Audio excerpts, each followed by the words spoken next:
పోయి డాక్టర్ తోలుకురా పోరా 3 రోజుల నుంచి తొడుకొస్తలేదు. అన్నా 3 రోజులు తగ్గిపోతుంది ఏం లేదు బాగుంది. సరే సరేలే యాటి పోతురోలే మా చిన్నాయనకి 3 రోజుల నుంచి దొడ్డుకొస్తుండేదంట. ఆసుపత్రికి పోయి డాక్టర్ తోలుకురామన్నాడు, అందుకే పోతున్నానా. అంత దూరం ఏంటి పోతావు సీడ లేడా డాక్టర్ కదరా. సరే పన్న తోలుకొని పోదాం పానా.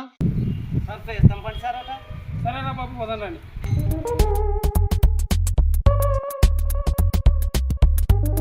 సార్ పేషెంట్ ఇల్లే చూడు సార్, కొంచెం చూడండి. చెప్పదే ఇది సమస్య ఏమి? సార్ కడుపు దుర్రు పట్టుకోండి సార్, 3 రోజులే బాత్రూమ్ వస్తలేదు సార్. సరేలే బాబు నువ్వు తిరిగి వంగు నేను తీసేస్తాలే. లేపండ్రా కాదులే కూడా డాక్టర్ తోలుకోమంటే పర్సనల్ డాక్టర్ తోలుకొని వస్తావా?